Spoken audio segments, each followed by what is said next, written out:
ಈ ಕಾಂಗ್ರೆಸ್ ಸರ್ಕಾರದ ಭ್ರಷ್ಟಾಚಾರದ ವಿರುದ್ಧ ನಿರಂತರವಾಗಿ ಸದನದ ಹೊರಗಡೆ ನಾವು ಹೋರಾಟಗಳನ್ನು ಮಾಡ್ಕೊಂಡು ಬಂದಿದ್ದೇವೆ. ಇವತ್ತೇನು ಅಧಿವೇಶನ ಶುರುವಾಗ್ತಾ ಇದೆ, ಇವತ್ತಿನಿಂದ ಇವತ್ತು ಕಳೆದ ಕೆಲವು ತಿಂಗಳುಗಳಿಂದ ಆಗಿರ್ತಕ್ಕಂಥ ಭ್ರಷ್ಟಾಚಾರ, ದಲಿತರಿಗೆ ಮೀಸಲಿಟ್ಟಿರ್ತಕ್ಕಂಥ ಹಣವನ್ನ ಕೊಳ್ಳೆ ಹೊಡೆದಿರ್ತಕ್ಕಂಥದ್ದು, ವಾಲ್ಮೀಕಿ ಅಭಿವೃದ್ಧಿ ನಿಗಮದಲ್ಲಿ ಇವತ್ತು ಪರಿಶಿಷ್ಟ ಪಂಗಡಕ್ಕೆ ಮೀಸಲಿಟ್ಟಿರ್ತಕ್ಕಂಥ ಹಣವನ್ನ ಲೂಟಿ ಮಾಡಿ ಲೋಕಸಭಾ ಚುನಾವಣೆಯಲ್ಲಿ ಬಳಸ್ಕೊಂಡಿದ್ದಾರೆ ಅನ್ನೋದು ಈಗಾಗಲೇ ರುಜುವಾತು ಆಗಿದೆ. ಮತ್ತೊಂದು ಕಡೆ ಮೂಡ ಹಗರಣ, ಸ್ವತಃ ಮುಖ್ಯಮಂತ್ರಿಗಳ ಕುಟುಂಬನೇ ನೇರವಾಗಿ ಭಾಗಿಯಾಗಿದೆ.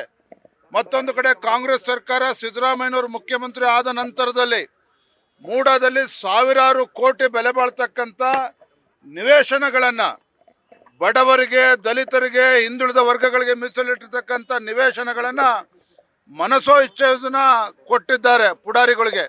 ಹಾಗಾಗಿ ಇದ್ರ ವಿರುದ್ಧನೂ ಕೂಡ ಇದು ಸಿಬಿಐ ತನಿಖೆ ಆಗಲೇಬೇಕು. ನಿನ್ನೆ ದಿನ ರಾಜ್ಯ ಸರ್ಕಾರ ಮಾನ್ಯ ಮುಖ್ಯಮಂತ್ರಿಗಳು ಹೈಕೋರ್ಟಿನ ನಿವೃತ್ತ ನ್ಯಾಯಾಧೀಶರ ಒಂದು ಕಮಿಟಿ ಮಾಡಿದ್ದಾರೆ. ಇದು ಯಾವುದೇ ಕಾರಣಕ್ಕೂ ಒಪ್ಕೊಳ್ತಕ್ಕಂಥದ್ದಲ್ಲ. ಮೂಡ ಹಗರಣ ಸಿಬಿಐ ತನಿಖೆಗೆ ವಹಿಸಲೇಬೇಕು. ಮುಖ್ಯಮಂತ್ರಿ ಕೂಡ ಗೊತ್ತಿದೆ, ಸಿಬಿಐ ತನಿಖೆಗೆ ಹೋದ್ರೆ ಇವರ ಬಂಡವಾಳ ಬಹಿರಂಗ ಆಗ್ತದೆ ಅನ್ನುವ ಅರಿವು, ಸತ್ಯ ಅವ್ರಿಗೂ ಕೂಡ ಗೊತ್ತಿದೆ. ಹಾಗಾಗಿ ನಾಟಕ ಮಾಡ್ತಾ ಇದ್ದಾರೆ.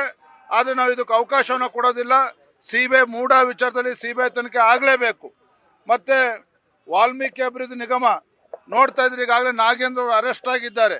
ಮತ್ತೊಂದು ಕಡೆ ದದ್ದಲ್ ಅವರು ಕಾಣೆ ಆಗಿದ್ದಾರೆ. ಇವತ್ತು ಮಾನ್ಯ ಮುಖ್ಯಮಂತ್ರಿಗಳು, ಗೃಹ ಸಚಿವರು ನಿಮ್ಮ ಶಾಸಕರನ್ನ ಹುಡುಕಿ ತರಬೇಕು. ಇವತ್ತು ಇಡಿ ಅವರು ನೋಟಿಸ್ ಕೊಟ್ಟಿದ್ದಾರೆ, ಆದ್ರೆ ದದ್ದಲ್ ಅವರು ಇವತ್ತು ಅಬ್ಸ್ಕಾಂಡಿಂಗ್ ಕಾಣ್ತಾ ಇಲ್ಲ. ಹಾಗಾಗಿ ಇಷ್ಟೆಲ್ಲ ಹಗರಣಗಳು ನಡೀತಿದೆ.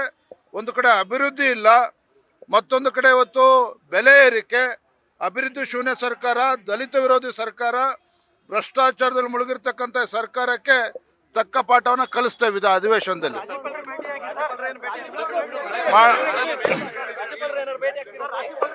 ಎಲ್ಲವೂ ಕೂಡ ಮಾಡ್ತೇವಪ್ಪ, ಬರೋದ್ರಿಂದಲೇ ಎಲ್ಲವೂ ಕೂಡ ಮಾಡ್ತೇವೆ.